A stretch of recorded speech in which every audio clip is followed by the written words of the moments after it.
प्यारे बच्चों, आज हम लोग संस्कृत अनुवाद बनाने के लिए कुछ सीखेंगे। ठीक है। संस्कृत अनुवाद, बहुत से बच्चों की इच्छा थी कि मैम हमें संस्कृत का अनुवाद बनाना सिखाइए।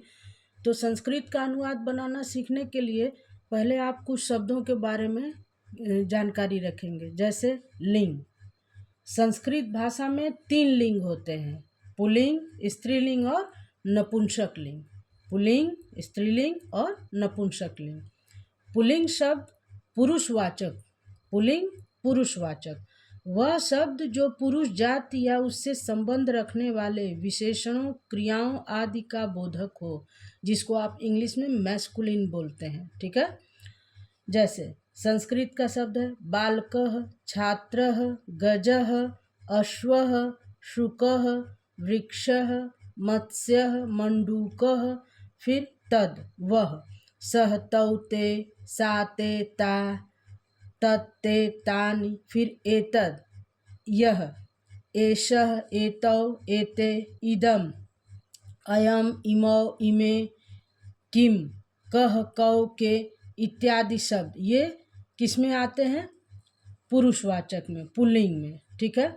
फिर से एक बार, वे शब्द जो पुरुष जाति का बोध कराते हैं उन्हें पुल्लिंग शब्दों में लिया जाता है। बालकः, छात्रः, गजः, अश्वः, शुकः, वृक्षः, मत्स्यः, मंडूकः, वह में सह तौ ते, एतद में एषः एतौ एते, इदम में अयम इमो इमे, किम में कह कौ के इत्यादि शब्द। ठीक। फिर दूसरा है स्त्रीलिंग। स्त्रीलिंग जो स्त्रीवाचक होता है, स्त्रियों का बोध कराता है। वह शब्द जिससे स्त्री जाति का बोध हो, जिसको आप इंग्लिश में फेमिनाइन बोलते हैं, वह शब्द। जैसे बालिका, छात्रा, चटका, शिक्षिका, सा, ऐसा, इयम, का, इस तरह से। ठीक। इसको हम लोग आगे विस्तार से पढ़ेंगे अनुवाद बनाते समय। इन सभी शब्दों के बारे में आपको विस्तार से बताया जाएगा। ठीक है। नपुंसक लिंग। नपुंसक लिंग ऐसे शब्द जिनको पुल्लिंग या स्त्रीलिंग में नहीं रखा जा सकता। प्रायः निर्जीव वस्तुओं को नपुंसक लिंग के अंतर्गत रखा जाता है। जैसे इसको थोड़ा सा ऐसे भी समझ लीजिए कि वृक्ष, वृक्ष क्या है? वह सजीव के अंतर्गत आता है ना। उसमें वृद्धि विकास होता है, उसमें अपने स्थान पर ही सही लेकिन गति होती है। ठीक।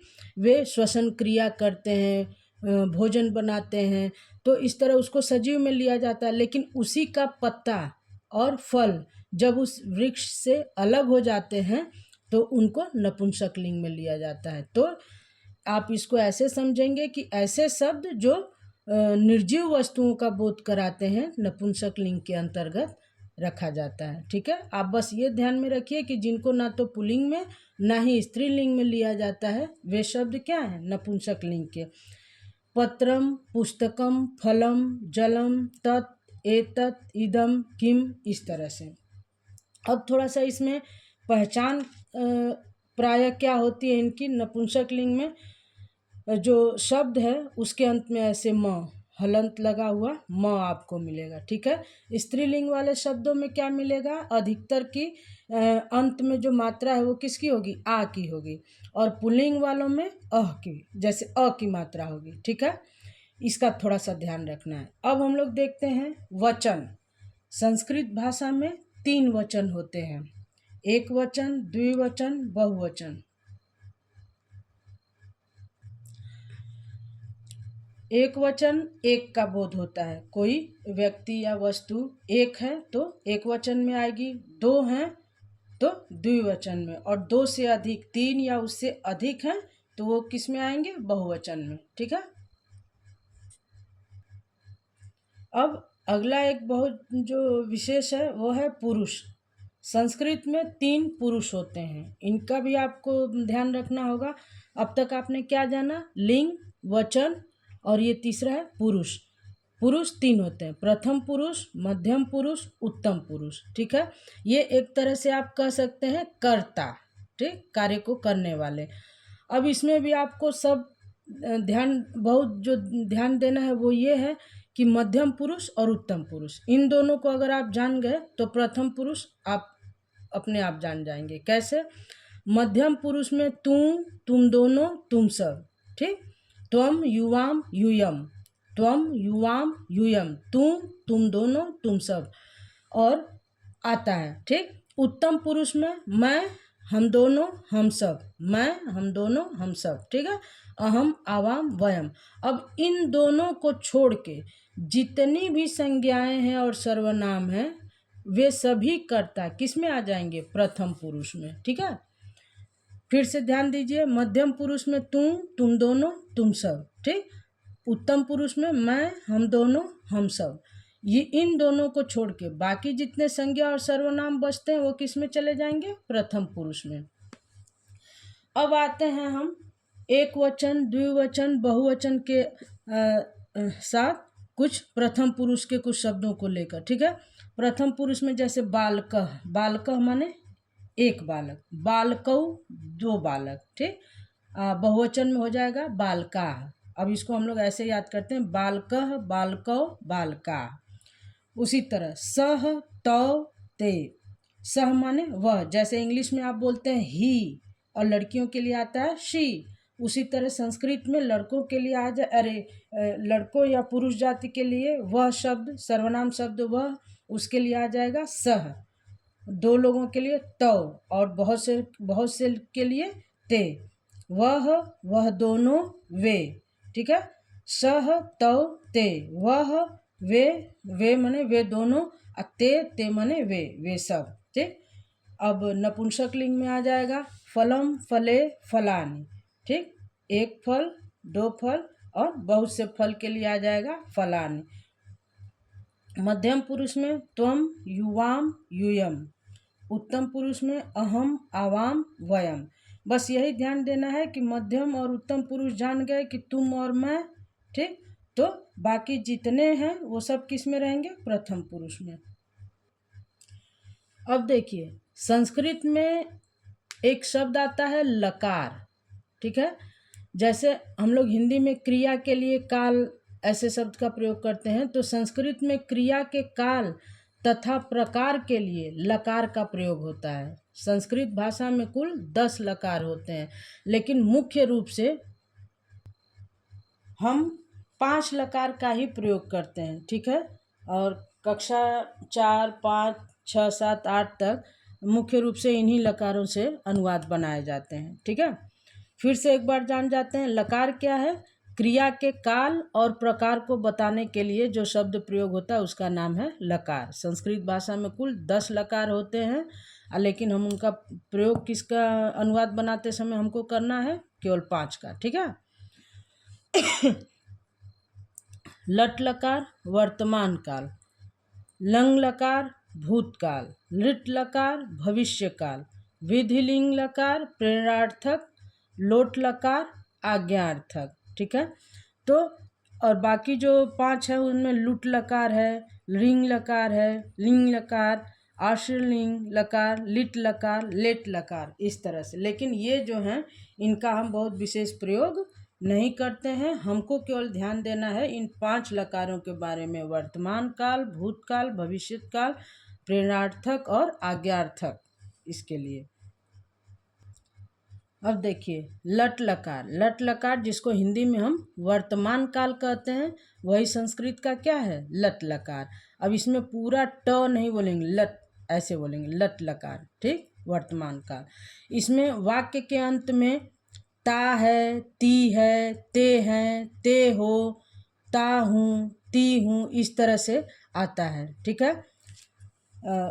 जैसे वह पढ़ता है, वे पढ़ते हैं, मैं, ठीक ना। तो इसमें ता है, ती है, इस तरह का जो भी वाक्य होगा वह किसका होगा? लट लकार, वर्तमान काल का। ठीक। और उसका जो अनुवाद बनेगा वो लट लकार वर्तमान काल की क्रिया के अनुसार बनेगा।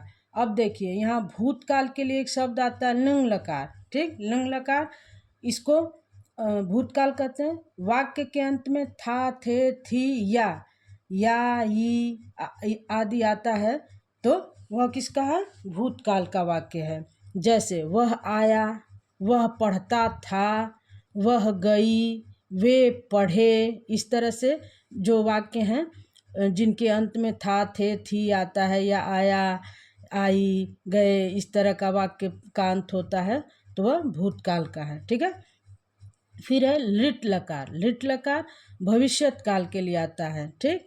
जिस वाक्य के अंत में गा गी गे आते हैं, जैसे वह जाएगा, वह पढ़ेगी, हम खेलेंगे, तुम लिखोगी, इस तरह के जो वाक्य हैं गा गे गी पर समाप्त होने वाले, वह भविष्यत काल के हैं, लिट लकार के हैं, ठीक है। अब आता है लोट लकार। लोट लकार आज्ञार्थक, ठीक। जिस वाक्य में आज्ञा प्रकट हो वहाँ लोट लकार का प्रयोग किया जाता है, जैसे वह पढ़े, तुम जाओ, तू पढ़ या तुम पढ़ो, इस तरह के जो वाक्य हैं जिनमें आज्ञा देने का भाव प्रकट होता है वह लोट लकार के वाक्य होते हैं। हाँ, एक अंतिम जो है विधिलिंग। विधिलिंग लकार, ये चाहिए के अर्थ में, जो भी वाक्य चाहिए के अर्थ में हमको मिलते हैं तो वह किसके होते हैं? विधिलिंग के। जिस वाक्य में चाहिए शब्द का प्रयोग हो वह विधिलिंग का वाक्य होता है, जैसे मुझे जाना चाहिए, उसे पढ़ना चाहिए, तुम्हें खाना चाहिए, इस तरह के जो भी वाक्य हैं वो विधिलिंग के हैं और ये चाहिए के अर्थ में इनका बोध होता है। अब देखिए संस्कृत की कुछ क्रियाएं जिनके अनुसार हम लोग अपना वाक्य बनाना सीखेंगे, छोटी छोटी सी कुछ क्रियाएं हैं। देखिए संस्कृत में क्रिया को मूल धातु कहते हैं, ठीक है, धातु शब्द, ठीक। अब जैसे भू, भू इसका जब हम लोग क्रिया के रूप में लेंगे तो ये भव, भव शब्द से दिखाया जाएगा। इसका मूल धातु शब्द क्या है? भू। भू का अर्थ होता है होना, ठीक। पठ, पठ माने पढ़ना। गम, इसको बनाते समय लिखा जाता है गच्छ, गम माने जाना, गच्छ माने जाना। पा, ये जब रूप में हम इसको देखते हैं धातु रूप में तो ये शब्द होता है पीव, पीना, पीना के अर्थ में इसका प्रयोग होता है। फिर खेल, खेलना। दृश्य, दृश्य को हम लोग पश्य जब धातु रूप में प्रयोग करते हैं तो पश्य के हिसाब से लिखा जाता है उसको, ठीक है। उसका अर्थ होता है देखना। पत, गिरना। वद, बोलना। खाद, खाना। चर, चरना। हंस, हंसना। लिख, लिखना। धाव, दौड़ना। अस, होना, ठीक है। अब इन्हीं कुछ मूल धातु रूप को हम लोग हर लकार में पहले जानेंगे और फिर प्रत्येक कर्ता के साथ एक वचन, द्विवचन, बहुवचन में किस प्रकार हमें उसका प्रयोग करना है उसको हम जानेंगे। आज एक दिन के लिए इतना ही। आप लोग इसको एक बार फिर से दोहरा के सुनिएगा और बार बार दोहराने से और सुनने से आपको सबसे पहले वचन, लिंग, पुरुष, लकार, इन सब का जब बोध हो जाएगा तो वाक्य बनाना आपके लिए बड़ा ही सरल हो जाएगा। धन्यवाद।